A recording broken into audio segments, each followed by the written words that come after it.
running fans, jumping fans, stowing fans, all around athletics fans. Welcome to Talking in Ovals. How's everybody doing out there on this Labor Day, Monday, September 2nd, 2024, episode number 104. If you're watching on X, if you're watching on YouTube, if you're watching on Facebook, first of all, hello. Thanks for watching. Second, give us a follow, retweet, whatever it's called, a repost now. If you're over there, if you are on Facebook, go find our Facebook page and like us there, follow us there. YouTube, same thing, subscribe, spread this all word of mouth that we are the greatest track and field show of all time. For those of you that haven't noticed, Dave is not here. He is unable to be here today, but that is okay. We are going to hold down the fort. We are going to have a good time, just like we always do. So overall, if you like what you hear today, go find us on the socials at Talking in Ovals. We are there. So, like I do every week, we're going to talk about the early registration for the third annual River Rock and Run 5K. Our buddy Adam Nalvin over there. Saturday, November 16th is when it's going to be run. The course is a new improved 5K. You can either do it solo, you can run with a partner, which means you're handing off a baton in a 5K, which typically does not happen. But it's a cool little thing that is a twist for the River Rock and Run 5K. And you have great after race food. You have some drinks. But the best part is 100% of these proceeds go right towards the Monmouth and Ocean County food banks. And that's right in time for Thanksgiving to help those in need. So if you are in the area for the River Rock and Run 5K, go on to their Facebook page. Just go search for that. And you'll see all the information you need to sign up. So last week's guest, we had a great time. We talked to Bianca Knight. She is a 2011 world champion, 2012 Olympic champion, and world record holder. One of the most integral parts to our 4x1 that we had on an international stage. And it was a blast talking to her. We had a great time. We are very much in the middle distance, long distance realm here, Dave and I both being in that discipline. So it's always nice when we get to step out and talk to somebody who's a sprinter, who's a jumper, who's a thrower, and to educate us. And hearing Bianca speak, she's an absolutely fantastic person.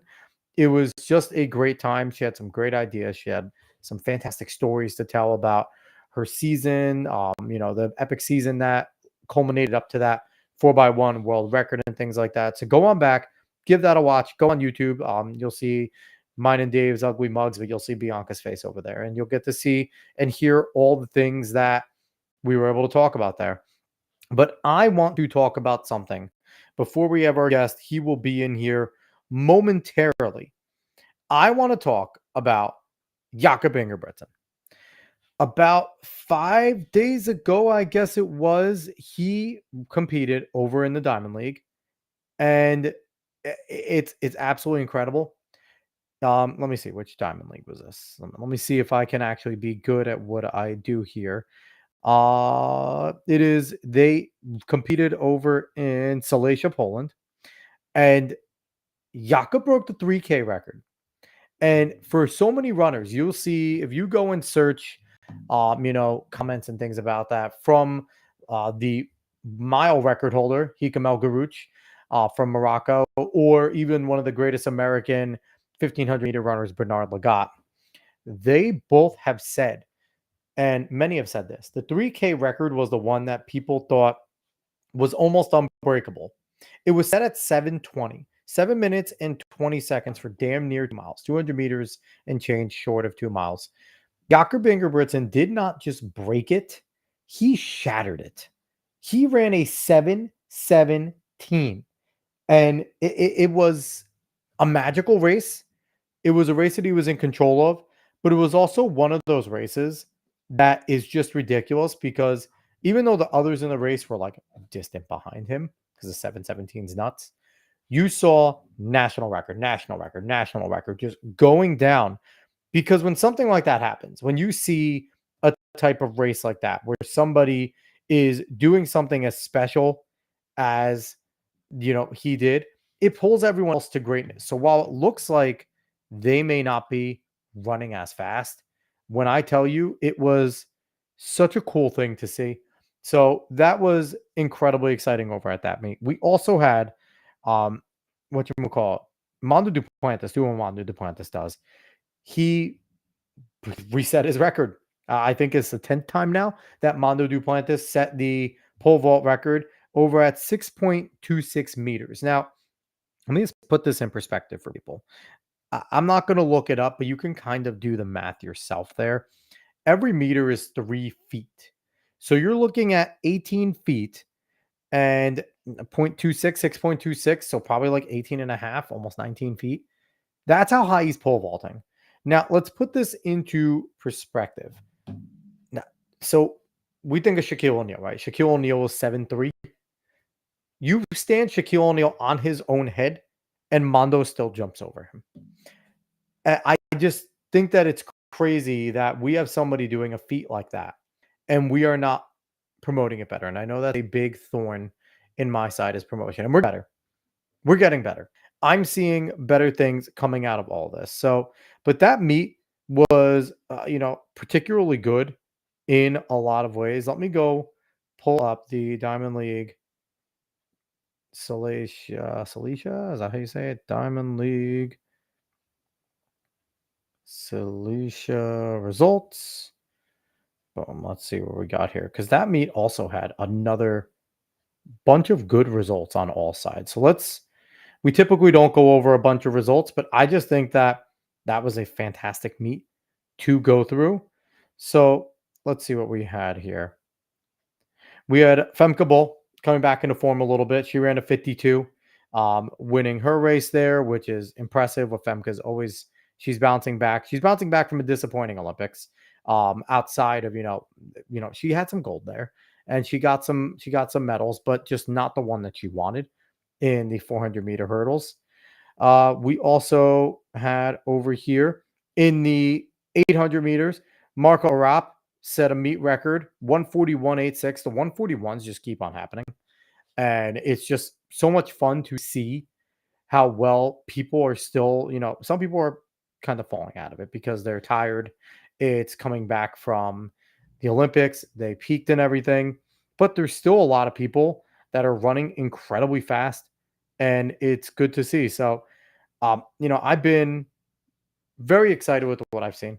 And now we get to fall right into our cross country season, which for those that we have had on, we're going to be hounding people soon for PRs because we really want to start to get those PRs in from high school, from college, from all around. So we want to see that. Now, I'm, much more New Jersey centric when it comes to high school and cross country, and hoping to change that at some point where we're more national and knowing more what's going on. But it's just crazy. And we've talked about this plenty of times, the depth that is going to these types of things. Like you look on, the men's side, they had like the top ranked mile split, had the top ranked men and women for coming back, boys and girls. And you're looking at some of these times, these top individuals in the country. I think there was one individual that was like sub 14. And, it's, I get it. And when you're running this elite, that's a normal thing. But to see so many kids running so damn fast now, it is bizarre. It is bizarre to say the least. And, you could talk about a lot. And I thought Bianca Knight had some interesting perspective because we were talking about Quincy Wilson last week. And her perspective is that he's doing what he's doing too soon. Going to the Olympics was great. And what he did was great. And what he's done for the sport, right? Because who doesn't know who Quincy Wilson is? He might go out a little because now the Olympics are done. But man, he was one of the greatest stories of the Olympics. So everyone knew who he was, and everyone was excited to see him run, even though he'll tell you he's disappointed in the time that he put out. They let him off. We have no idea why they let him off. But she's under the impression that it's a little bit too soon, that kids aren't being kids right now. And I could kind of see both. There's a double-edged sword to this, right? Because kids are running faster than ever, not just, and they're jumping better, they're throwing better, they're doing everything better. Because you're seeing a lot of these kids lock in, where before it was kind of like be in high school, be good at high school, still be a high school kid, right? Still worry about all the things high school kids worry about. Worry about, going to your prom, going to this football game with all of your friends because it's, homecoming and things like that, and having relationships and going and parties and things like that. All the things high school kids do, right? Your normal high school stuff. And usually those top recruits did what they did. Some of them really buckled down, but for the most part, you started to buckle down a lot when you got to college. When you got to college, when you were, you know, getting really serious, if you were, especially if you were an elite athlete and you kind of had a light at the end of the tunnel, you got to college and you were like, oh, okay, now it's time to buckle down. Now it's time to do what I need to do, right? As a collegiate athlete. And I thought Bianca had an interesting perspective that kids aren't being kids. You're seeing kids now monitoring their workout plans consistently. They're monitoring what they eat.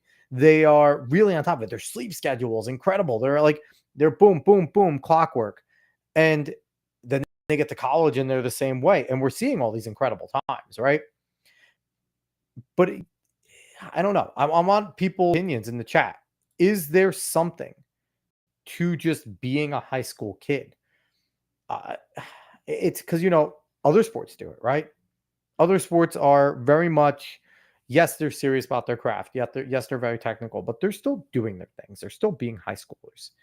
Is there something to just allowing kids or even encouraging kids, right, to just continue to be in high school, to just continue to, not focus as much on basically getting, acting like a pro or acting like a college kid, getting on an eating plan this early or getting on, a sleep schedule? Because, it was always for us during the week. It was during the week. You did what you did. You worried about school, you went to practice, you did your thing. And then, like, about 2 days before the meets, you buckled down. You got good night's sleep.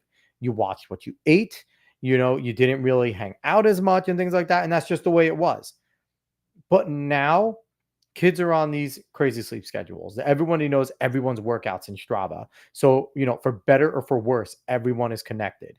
And it's, I don't know. I don't know if it's better. I don't know if it's worse. I guess time will tell as this new crop kind of gets into college and does what they do in college. If the seriousness of it, if the knowing everybody else's workouts, if the equipment as it improves is actually going to give all these individuals a leg up. Because, like Dave says, we are striking right now at possibly one of the hottest times that I've been around for track and field, where popularity is at an all-time high, where we are, got to strike while the fire is hot, right? You have the Golden Spikes League with MJ. You have our Zig Ziglar's indoor league that he's going to be starting. We have Kirk Berridge's league, Track Star League, that is going to be starting. There's leagues popping up that are now going to, I don't know if challenging the Diamond League is the right word, but they're at least going to be there, another outlet for top athletes to go to. And I don't just mean like your Noah Lyles or your Tabejos or your Sid McLaughlin, Lavonis. I mean like your top athletes that maybe aren't those like tier one, Ry Benjamin, but those second and third people on the United States team, or the people that were in the finals for USATFs and Olympic trials, right? They can go have jobs and they can go make money and they can go make a living. So maybe there is something to the way that these kids are preparing and how it is hopefully going to translate to the point where they all end up getting paid. And I don't know. I don't know the answer. Ultimately, that's a goal, right? One of the main goals of this show is to kind of raise that awareness, is to kind of get those, kids from today in high school as they get into college. Obviously, there's NIL. So if you are a popular kid, if you're one of these individuals that is a popular high school kid, has a good presence on social media and things like that, you could possibly get an NIL deal. And you could be making money right away while you're there, right? But what's there after these kids, for these kids? That's kind of the question. If they can make good money in the NIL, are we going to have these kids staying in college now longer? Are they going to go pro? What are these sponsorships going to look like? I've been critical of the sponsorship structure. We've had different individuals, different pros. Some tell me it's not the shoe companies. Others saying that things need to be different with the shoe companies. It all comes from, I guess, whatever perspective. But I mean, we're going in the right direction. These pro leagues are the right direction. We need kind of promotions that are there and can guarantee work. You're signed to our promotion. You are, for better or for worse, you are our athlete at our promotion. You are at this contract for this long at this rate. There's value to that, right? Because say you have the worst year of your life as an athlete, and it happens. They signed you for this reason, but you're still going to get paid. And now you have time to figure things out, or you get hurt on the final year of your contract or something. And now you have to figure it out, right? But if there's a few leagues to go figure this out in, you're not worried as much, right? So uh, there's a lot to the conversation about whether kids are growing up too fast in the sport and what the answers are in terms of how do we treat kids as coaches too? Because Dave is an active coach. I did coach. How do we treat these kids?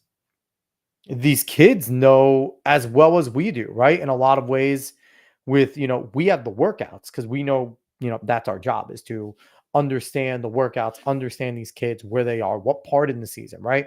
Because an athlete, it's tough to sit there and realize, okay, this is preseason. Obviously, that's an easy one, but okay, this is regular season. Now we're entering into championship season when coaches have that different line for when they want to start putting kids into that season to get the peak. An athlete in the middle of it probably doesn't have that perspective. But in every other way, these athletes have a great understanding of nutrition, of sleep schedule, like I mentioned. So as a coach, what's the answer? You're obviously loving the results that you're getting from your athletes. I think every coach at the high school level is looking at this going, man, this is fantastic. And probably other coaches in the past are going, I don't know if I could have done that, but the results are amazing. I wish I had those results, right? Because when you have races where a kid runs a 4:10 in high school and they probably don't have a prayer of winning, that's insane. In the mile, a 4:10 in the mile, and they're probably not going to win. That's crazy. You always had your outliers.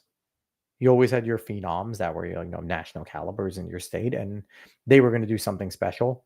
But when you have like a handful of kids that could do it, we had on Drew Griffith, and he was just talking about, yes, he is the stud of, the 2 mile in the class and things like that. He's over, getting ready for college and stuff.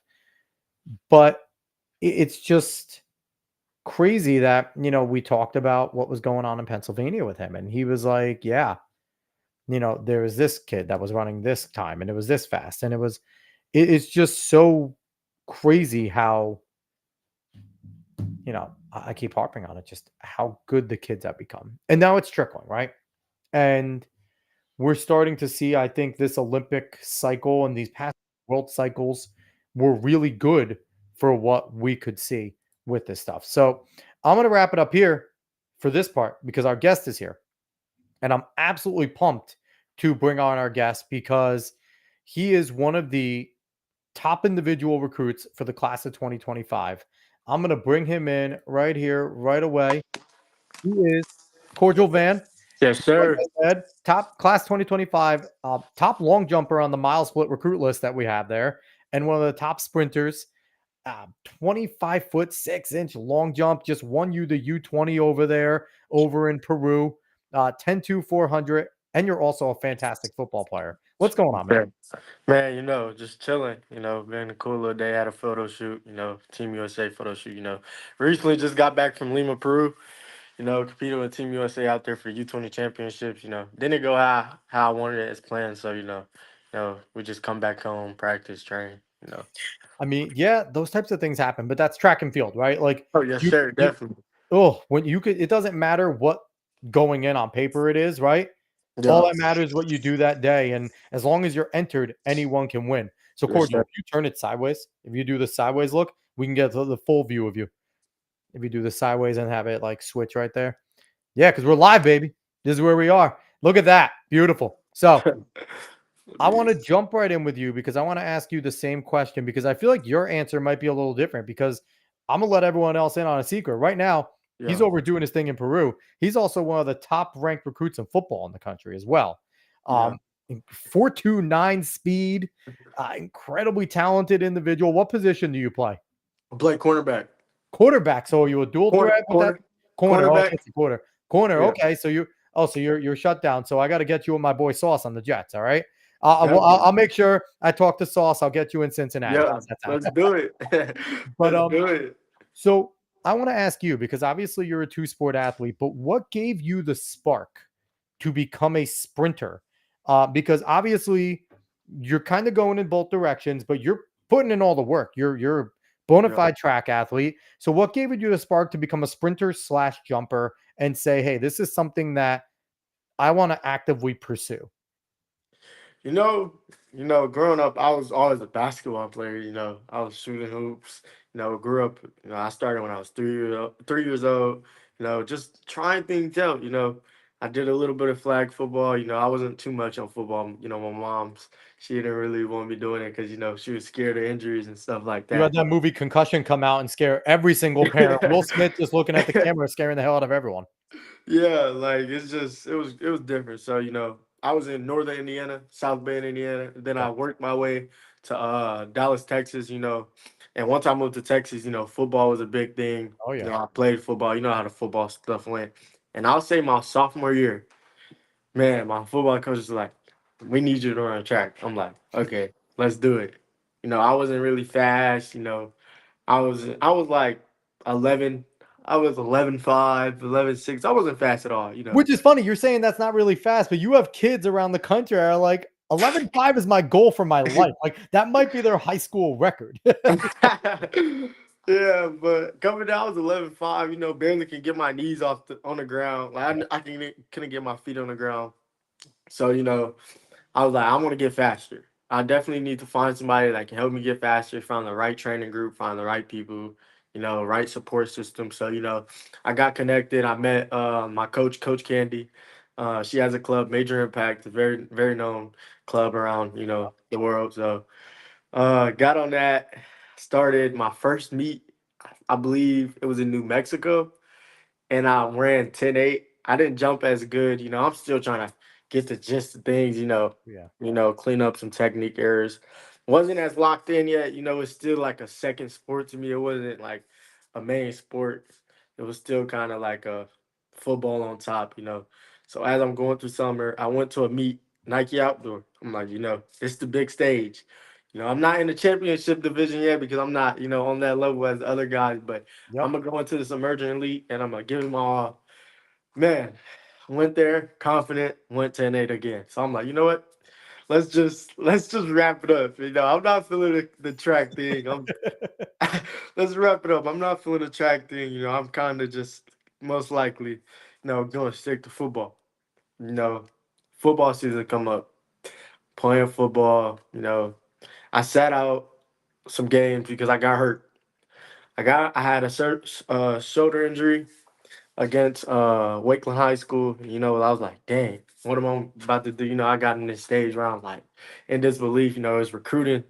It's my junior year. I'm like, dang, I need to hurry up. Yep. So then I was like, you know what? 10.8 is not bad. And then my coaches was like, I can get you down to a 10.2, 10.1. I'm like, okay.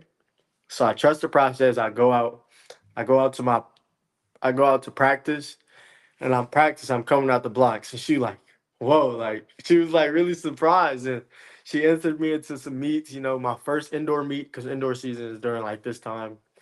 So I I'm in went the into my Northeast. We know all about indoor. See, you're over in warm country where it's like I got to run 2 indoor meets to qualify for nationals. Like yeah. here, indoor is like 8 meets, 10 meets for us. That's our long season over in the Northeast. Yeah. So I go into indoor season. I do that. My first meet I'll say was LSU. LSU meet. I was, nervous. I jumped pretty good. I got second and jumped 23 2, because jumping was just based off my speed.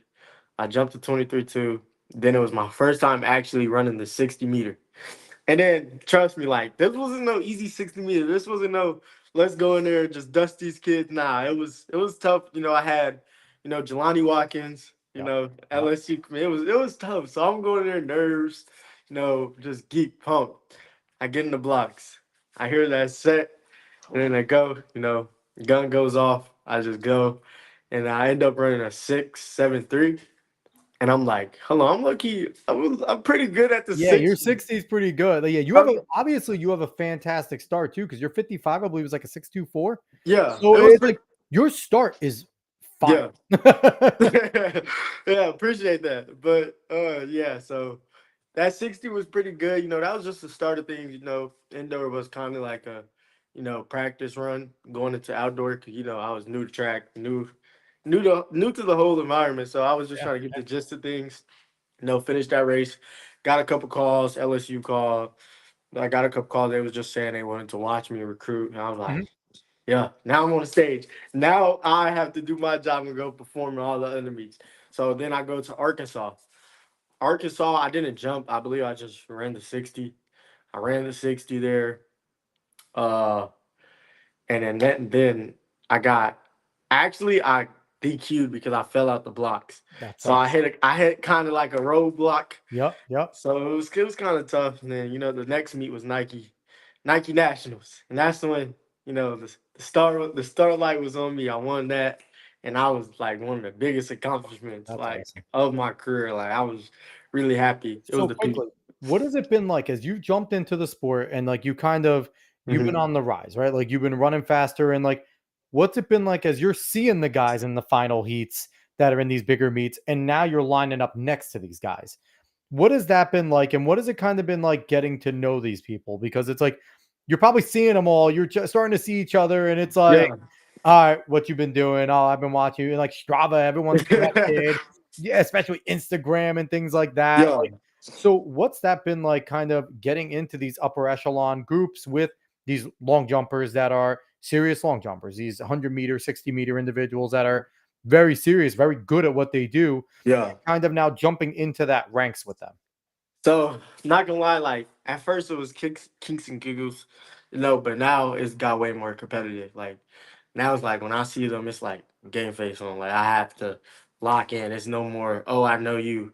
Oh, I seen you. It's like you're just a regular person to me as we line up. Yeah, Like I maybe a quick dap up, good luck, line look up. quick, That's about it. Like look quick quick some like little respect, yeah like little yeah. respect, like have a good race, and I'm gonna kick your ass. I'll be like, Yeah, but like okay, you definitely lost. like yeah, it gets serious. So Yeah, like we yeah, can be cool after the race, yep, all yep, kinks and giggles after, but I just look at them as like every other person, because I'm going to that race, I'm going to win. Like, yeah. and that's my mindset, So uh yeah, that was pretty much how I like seen it, how I took it. So So you had so it's a really like unconventional route. And I like that. I like that you have an unconventional route to getting to the sport. mhm. But I feel like sprinters, because I was more of a middle distance, maybe a long sprinter, 400 at most, and Yeah, like anything up to the 15. So, I feel like a lot of the times your middle distance guys are like your soccer players that were okay, but not great. Like not like the athletes, right? Like your yeah, for sprinters, sure. you guys have options. Like we had on Bianca Knight last week Yeah, and Bianca 4x1 record holder. yeah, And she was saying, like, I was good at this, I was good at that. And it's like sprinters have these options. So, yeah, you know, uh, when you're looking ahead right now, like obviously you are very much in the recruiting process. You're being put on, everyone's list, right? Like you're one of the top jumpers in the nation, if not the top for your class, especially. yes, sir. Um, One of the best sprinters in the country, and they're this class is a really competitive sprint Oh class. yeah, You have for you have sure. fantastic class of sprinters. Yeah, What's it been like though, kind of balancing the two sport as like football was more serious and now it's kind of track? yeah. How's it been like being a two sport athlete? How have you been able to balance that? Because obviously right now it's football season. You're Yeah. in Texas, it's football season. You just got back from a track meet. What is that like? How are you integrating yourself back into that? I like that you asked it. It kind of breaks my heart at the same time, you asking that because, like, I balanced it pretty good. Like, sophomore year wasn't nothing to, really trip about. Junior year, it got pretty tough, Yeah. I'll say, because, like I was really locking in on the process. So I finished out that. And I actually came to the decision at the end of this summer that I wasn't going to play football. So, it kind of like shocked everybody because like everybody was like, "Where's Cordial at? Why he's not on the field?" And I'm just like sitting there, like God had other plans for me, like it was hard like balancing the two, especially trying to have a good off season going into the indoor season.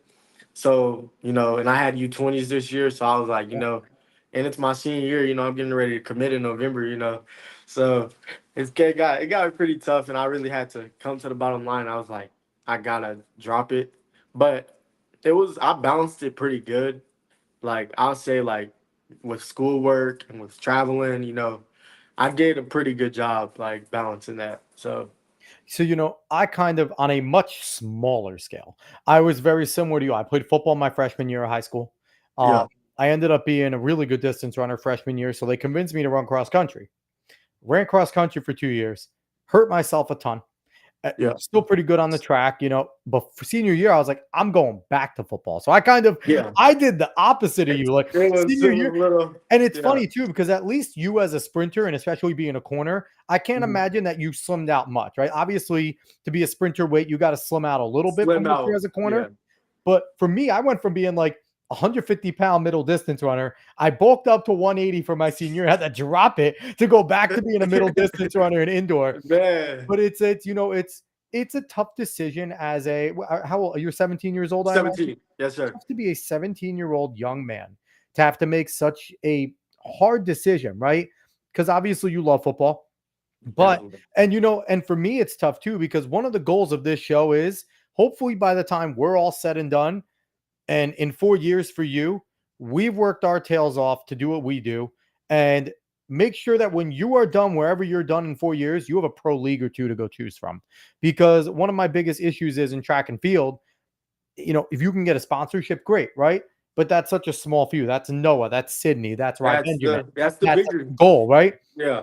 Our goal on this show is say you, Cordial, you have a great collegiate career, but for whatever reason, they ain't calling, right? Whatever it Mhm. is, that you're not sitting there going, what do I do? That you Yeah. can go, oh, there's this league over here. Let me go there. They're offering 40, 50K a year at least. Let me Yeah. go get that going. And then I can get more. Hmm. That's our goal is that you have a future in that. Because right now, I mean, if I was with you, I'd be like, man, if you have a shot at playing football, go play ball. But Yeah. as a track show, I'm incredibly happy Yeah. that you're choosing track and field. So, and we've seen big deals be made about this, right? We've seen Yeah. everyone. Tyreek Hill is the person, right? We all talk about Tyreek. Um, Obviously, Man, seeing Quincy Wilson go back playing ball for Bullis right now is pretty crazy. That it's crazy. he's out there, and we talked to Bianca last week, and I'm actually happy that Bullis is okay with him playing ball because, for me, kids still need to be kids in a lot of ways. Yeah, definitely. Live out your dreams throughout high school. Agreed. So, Yeah. what skills have you gained that you think give you a leg up on some of the athletes with being a two-sport athlete? And what are you trying to lock in on now as you're focusing on one sport? I feel like the skills that like I gained was like really understanding the sports and like understanding that like every sport has a detail and you have to go by that detail in every sport, because football, you have to perfect your craft with backpedaling, like how you run your route. Track is very technique.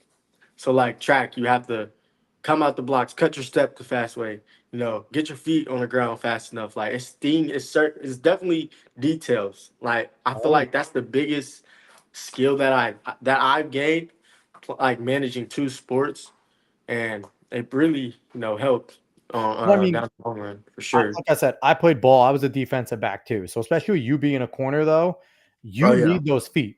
You need those definitely. technical skills, and I feel like that's definitely going to help you with like your block work and stuff, Oh right? yeah, for Because you sure. understand how to have foot discipline and The foot smooth discipline. hips, Hmm. foot discipline, smooth hips, using your hips, your feet, and your hands together, and things like. Yeah. So I feel like, especially as a defensive back, you have a little bit of a leg up in a lot Hmm. of ways, and maybe even as a corner, like me as a safety, I'm taking a few read steps and I'm looking, right? Oh yeah, But, definitely. and I'm sorry for people that don't understand football, but I'm taking a few read steps and I'm looking. As a Yeah. corner, you have a lot different responsibilities where do my hips open up or close depending on like there's a lot going on there. And I feel Yeah. like that translates well for what you need, like you said, Hmm. as a sprinter. So when you first got into blocks, Hmm. what was that like? I want to hear because I didn't ask Bianca. Maybe I want to start asking sprinters their first block story because I'd imagine your first block story is always the best. Man, when I first got into blocks, it was actually hilarious. Like, man, at first my coach had to show me how to get into blocks. You know, the right setup. I got into blocks. I went. It was like I'm jumping off a wall. That's how I seen it. So like, I get in the blocks. I'm like, oh yeah, let's go. We finna take off. Line up, set. I go out, one, two, fall over. I tumble. I did a little tumble, had a little scratch on my back. I'm like, dang, this done got real. Like Yeah, it definitely like humbled me for sure. It was definitely a humbling moment, but it also at the same time helped me understand what I need to do, the right setup I need to have. So, it was a win-lose situation, embarrassment and, it's funny. Yeah. a learning experience. So that was definitely a cool part. So do you just watch film on Christian Coleman and his start every single time? Because I don't know if I have seen another man with a start. Maybe a young Asafa Powell, maybe, but The it's like, Sopper start is oh, nasty. it's crazy. But Yeah, Christian sure. Coleman, like, part of me feels bad because is a fantastic runner, Yeah. but it's just crazy that his start's so good Mhm. and that top end speed towards the end, right? Right. That's the tough part, and that's where it's like he's so different than Noah and even what's his name, the Jamaican guy that just burst up. He looks like Uh, freaking a Jack Usain Bolt. Kashane Thompson. Shane Thompson, like Yeah. Shane has that top end, and Noah has that top end, where Hmm. Christian has that incredible start, Start but and then doesn't have that top a end, right? shaky top end. Yes. Yeah, so it's like, so how do you? Because obviously, you obviously have a fantastic start, 4.29, 6.24 in the 50, 6.7. So it's like your Yeah. start's great. How do you figure out that last 40, right? Because Mhm. that's the difference between 10.24 and 9.9 is Definitely. that last 40, right? How do you finish? Definitely. So, what are you doing to figure out that last 40 with coach? So right now, I'm working with Coach Arjun and Coach Candy. Every day I practice. Getting my feet down on the ground faster and holding a longer dry phase. Because as I'm going into my dry phase, I want to hold it longer because I had a problem with like popping right up. Yep. But I think of it as like a plane. How the plane is on the runway, and he slowly comes up, and then you take off. So I'm thinking that's how like I use that as a reference, and I study that, and I go to practice, and I'm like, I need to get my feet down on the ground, especially when I'm coming to my rising point, and that is the difference between 10-4 and 9-9. And Yeah. currently that's what we're working on. 9-9 season is coming, so definitely stay tuned on that for And sure. it's crazy just to see too, right? Like you're watching sprinters, even if someone has a bad start, what do they do? They keep their head down for at Head least that down. first like 25, 30, their head is still down. Like even Noah's, and I laugh because everyone's like, Noah Lyles has a bad start. I'm like, compared to the best in the world, maybe like Noah Yeah. Lyles starts amazing. If we really want to think like compared to everyone else, it's not, that Yeah. world class.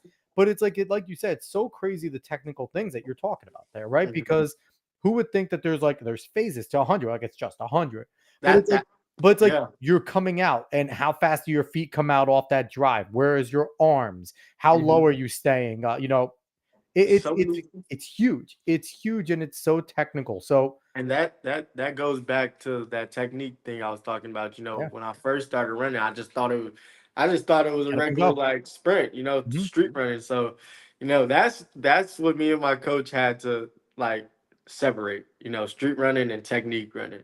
And that definitely shows the difference between a regular runner and a professional runner. Like it's definitely a difference. Like you said, people say no allow start is bad, but it's definitely technique things that he can fix. Yeah. But he obviously has a textbook start. Yeah, So yeah, and for in a lot of sure. ways, and even though like Shakari struggled in the Olympics, but we've Yeah. seen Shakari have incredible starts. Hmm. So here's a kind of off-topic thing. How much Hmm. is your football coach kicking himself that he told you he wanted you to go run track? Or what was that? Was he supportive? Because Yeah. I could imagine it's like you're leaving a sport for a sport. I've always, Mhm. as a coach, I coached for a little. If someone came to me and just said they wanted to quit and then they're going home to do nothing, I'm like, no, get your ass to practice. But if they're like, hey, I'm going to go do another sport that I love, Yeah. all right, I'll be mad at the coach, not you. But so what was that conversation? You don't have to disclose too much, but it's like Yeah. obviously hard for you as a Mhm. young man to do, but was he kind of kicking himself like, man, I should have never gotten you to go run track? Nah, I wouldn't say he was kicking himself. Like they were very supportive. Yeah, They're yeah, very good coaches. I'll say like they're definitely very supportive. But it was like they definitely was like, dang, like we want you to play football. They still want me to play football because it kind of sucks. They were thinking like NIL and things like that. yeah, But they I feel like they're more proud of me, because they see like where I've came from, like the journey that I'm on, yeah. from the start to like to now. So I feel like if anything is more supportive for sure. That's always great. So Yeah, I saw definitely. you ran the 200 early on. Your mid Mhm. 22s in the 200. Oh Any yeah, any plans to go back to the 200 this year? Because I saw that you kind of stuck to the 100, kind of like yeah. any plans to go back to that and try and get to that 21 low, sub 21 elite level there? Oh yeah, definitely. For sure. And that 200, I actually ran that my sophomore year. Hmm. So that was the start of like, that's when I was like just running. I was no technique. So like, I'm definitely looking forward. So everybody stay tuned for that 200 meter because that definitely will be showcased in indoors.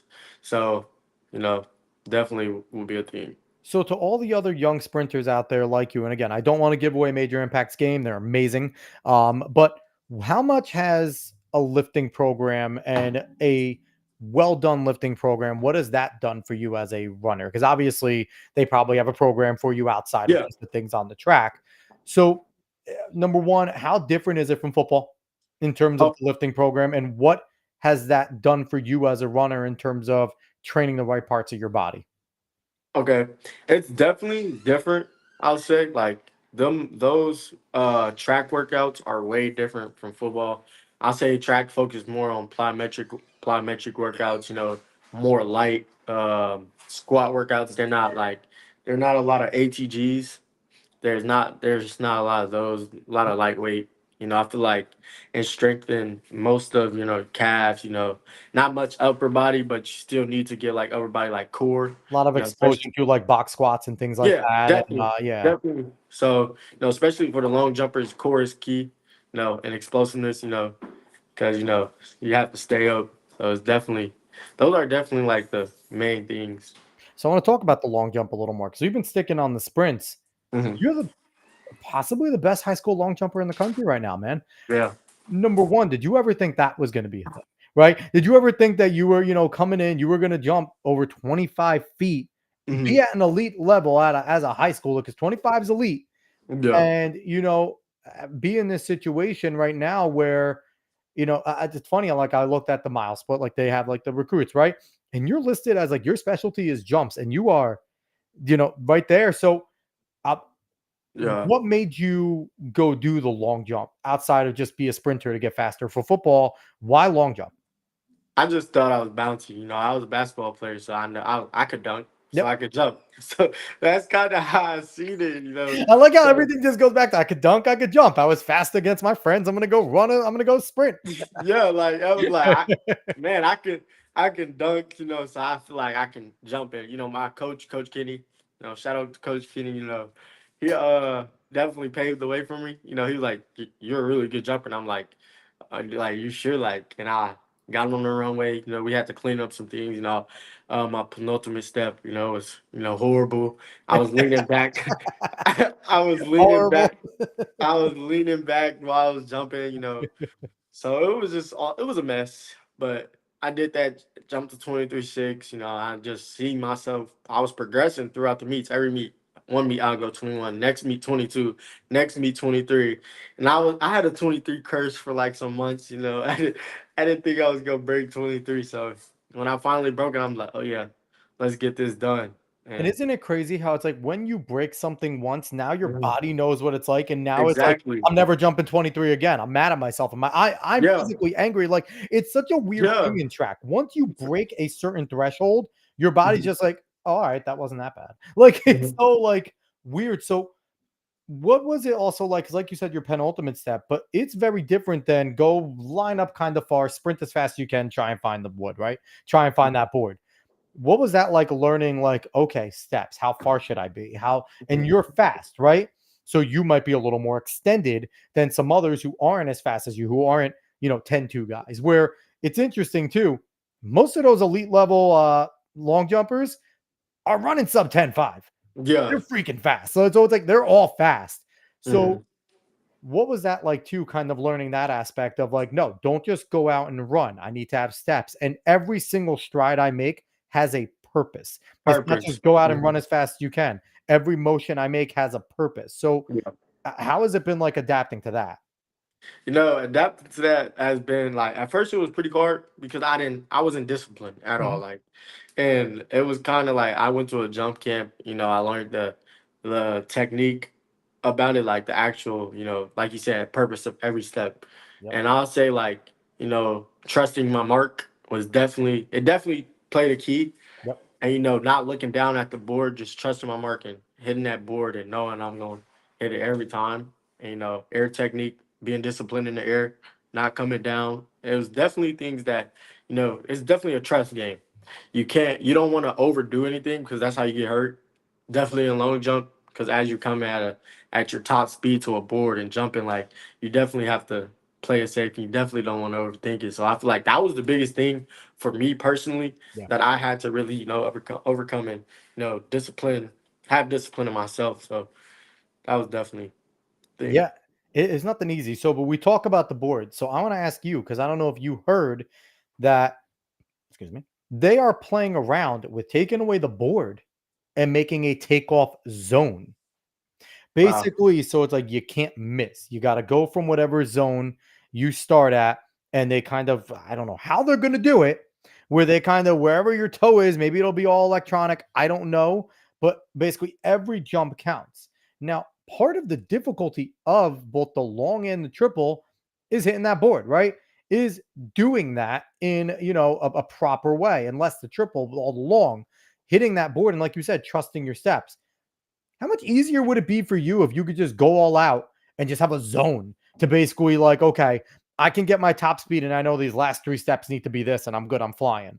Like, Uh, that would be wonderful. but That'd does be it take wonderful. away some of what you're learning to love about the event? Definitely. Definitely. What's your Because what's your opinion? Give me your full on opinion on a okay. takeoff zone as opposed to a board. Honestly, my full opinion is like half half because it takes away the fun of it. The Yeah. competitive in it, because like the whole point is you gotta hit this mark, like you gotta hit this board, and I feel like with adding a zone is gonna make like things less competitive because like people can like there it's gonna be so many far marks. So like it's gonna be so many like jumpers and like people are not gonna be like as motivated. Like I don't like that's what I think. That's how I see it. Like it's not gonna cause people to want to go out there and get the 25, want to hit the board. Like it's gonna make them like, oh, I know I can hit it. All I gotta do is like that's the thing. Like Goes fast. So it's like too, like I feel like the next world record, if they do implement that, needs to have an asterisk, right? oh Because yeah, for now it's sure. just like, and also if I'm sitting there and say I'm like Christian Coleman, Noah Lyles, why aren't I going to go try and long jump, right? Too, Yeah. right? Because now I don't have to have that accuracy. I don't Hmm. have to worry about, like you said, you don't have to care about your mark anymore. Like Yeah. At all, not at all. Like so, yeah. Me and my co-host Dave, who unfortunately couldn't be here tonight, mhm. he had to handle some things, but we are both in agreement that that is something that I think would be detrimental to the sport. And, Yeah. I hope that anyone from USATF that is watching, one of your young future stars, while he would love to get the result from it, Hmm. also doesn't like the competitive side that is Yes. taking away. US states, yeah, please do not do Cordial, let that. me say it. You don't say it as much. You need to get on their good graces.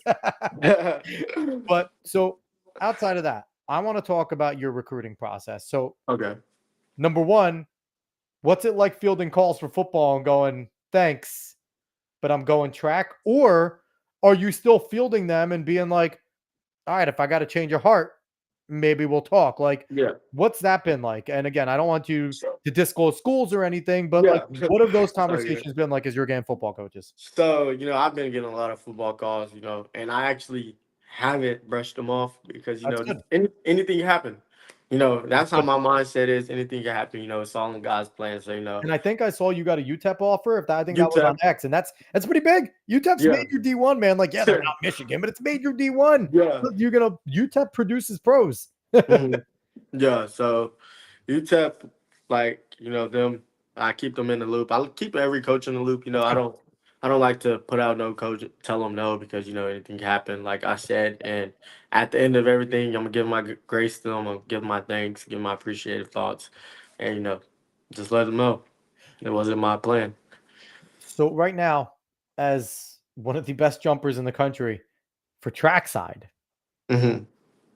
you almost have your pick of the litter. And that's just not like, I'm not exaggerating. Like I said, we talked to Bianca last week. She was in a very similar situation to you being, one of the best in the country at what you did. What has this process been like for you in terms of the track side? Because I could imagine every coach right now is probably talking to you, at least, you know, giving you a lot of like, giving you a lot of love and praise, following you. What has this process been like? And what are you specifically looking for in a school? Really a family and really a coach that I can trust to take me to the next level, who's not just gonna use me for points. Really a coach that's gonna be there for me even Are you outside of avoiding the track. cold? Are you trying to stay in the warmth? Are you avoiding the cold? Uh, that really, nah. As long as they have indoor, say that as much because Y'all tell you, if you go somewhere cold, we all have indoor, okay? yeah.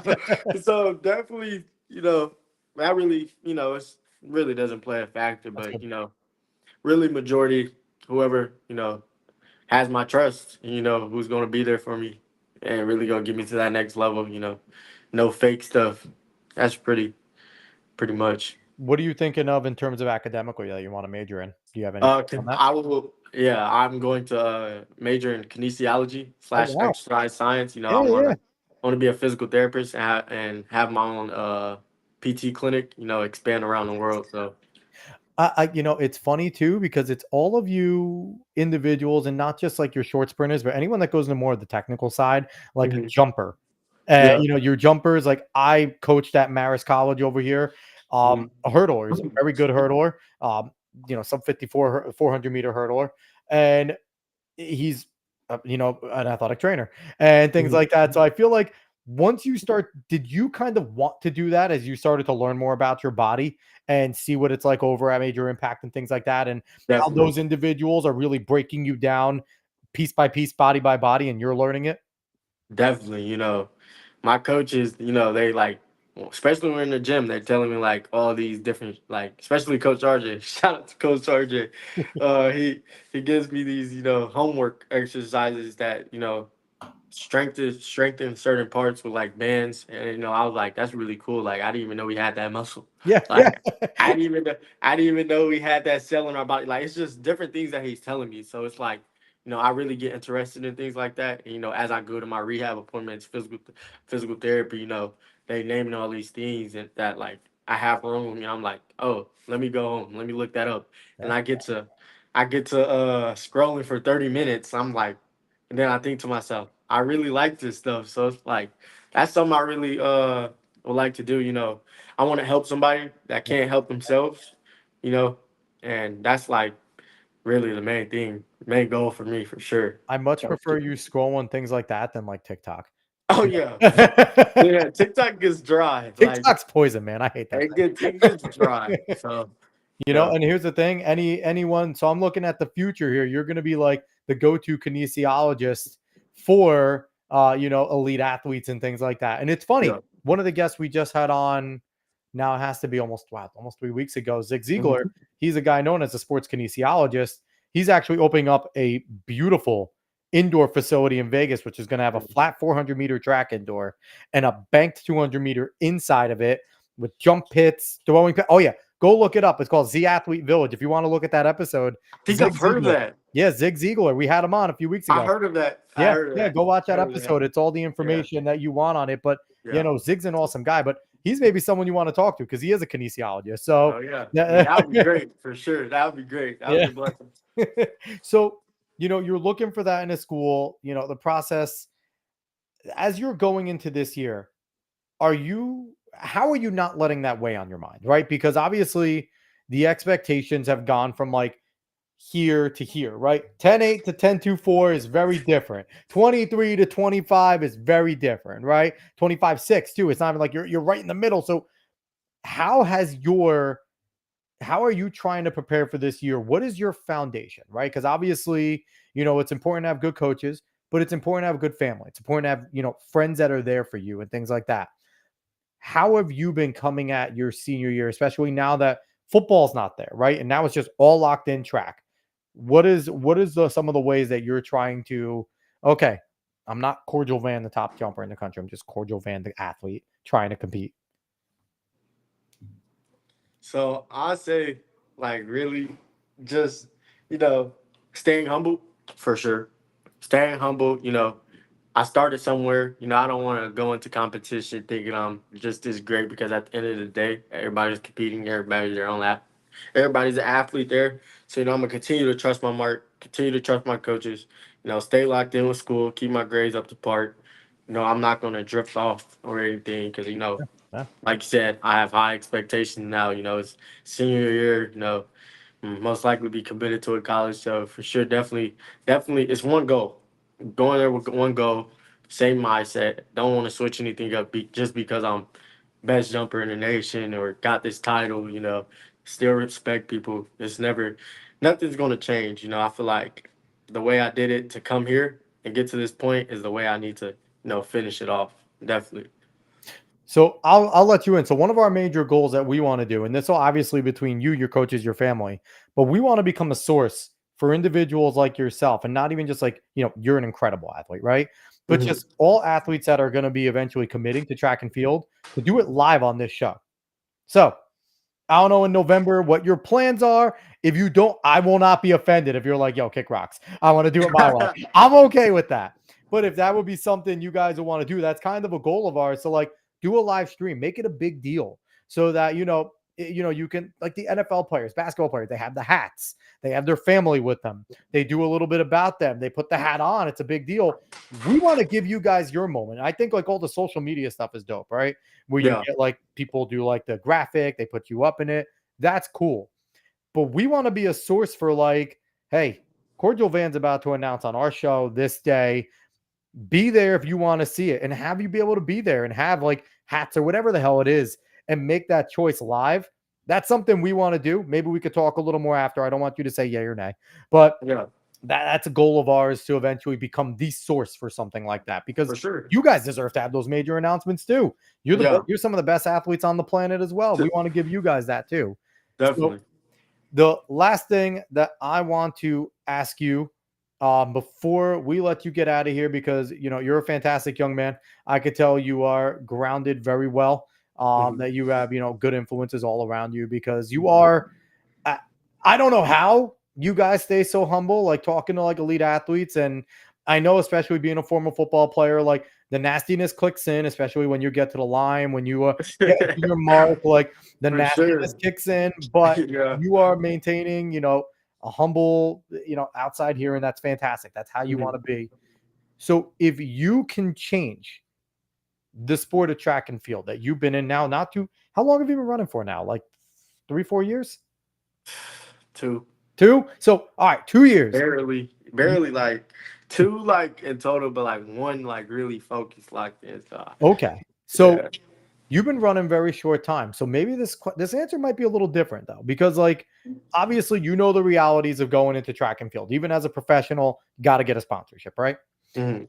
If you could change something about this sport that would make it easier for casual fans to enjoy. That would make it easier for our pros to all get paid, to all make a living. Because when I tell you, man, we did a whole series where we had people going to the Olympic trials. There were 8 of them. 7 of them were a part of the series. Some of them were eating paint chips just because they needed to make enough money to practice and live, right? Like it's tough. It's tough out there. Yeah. What would you do in order to make sure that this sport is profitable and casual fans could come in if you could make any change? I'll say entertainment for sure. Definitely push out the entertainment of the sport. Definitely. I wouldn't necessarily get more fans, but get more people into track and field. Get more people to know the concept and like know like how important these races are. Because I know everybody's into football, everybody's into basketball. I want to set a tradition for track and field. I want to be the one to change the game around. Want to be the one to push out a lot of content for people want to. I want to get more eyes on track and field for sure, and I know I have the capability to do that. So that's definitely my main goal for sure. Are you a fan of Noah Lyles? Yeah, like there's definitely things I agree and disagree on, but I'm not into like the critics and people bashing him because at the end of the day, the guy is doing his big one. Won the Olympics. He's professional. He has sponsors, so I mean, can't hate on that. I give the man his props, but there is definitely things that he should keep off the internet. But Yeah, that was a whole big thing, that podcasting thing. We didn't even yeah, get into that. I'm not getting into that stuff with him and his yeah, fiance, but that yeah. was wild. But I feel like someone like in your discipline, long jump, Tara Davis Woodall, Oh yeah, she is, very fun. Everyone loves to see her jump, but she backs it up. She's incredibly talented, right? oh yeah, for sure. So it's like obviously you're not gonna bop around in a cowboy hat and like that, but unless you want to, that'd be dope. But Yeah. like I feel like we need more of that. We need more of the showmanship, right? Mhm. We need a little more of that. And I think like we're too damn stoic in our sport. Yeah. Everyone's too stoic. We need a little more showmanship. I don't mind the rivalries. Like I don't mind Noah being cocky. I'm cool with that. Yeah, that's no Like problem. It's part of the sport. yeah. I mean, like he's a humble guy, but like He said he flat out, I'm usually an yeah, introvert. I'm usually quiet, but I want yeah. eyes on this sport. Like And that's a good thing. I feel like you should push that motive for sure. And that's definitely what I'm seeking to do for track and field, building connects, even if that has to be with other sports, I just want to make it a big old track and field family and push it out in the world. Oh, Cordial, we want to make you be one of the dudes. I want you to like go race Tyreek just so we could be like, all right, Ty, everyone thinks you could win. Go race some of the top high school talent. See if man, you let's could be do it. like, because I feel like you would dust Tyreek Hill. Oh Like, yeah, let's do it. I feel like you would dust Tyreek. You would dust DK Metcalf. All these Man, individuals who they say are yeah. fast. We Like, can spike it up for sure. they need to learn. They need to learn. Damn We it. can spike it up. Tyreek, DK, all of them. Like, Hear that right now. Cordial business. Vann is calling out the fastest individuals in the NFL. Let's go. Definitely. Let's get it. On my way. My spikes in my bag. Ready. All times. I All love time. it. So, Cordial, thank you so much for coming on, man. This was an absolute blast. No problem. So, once again, he's Cordial Vann.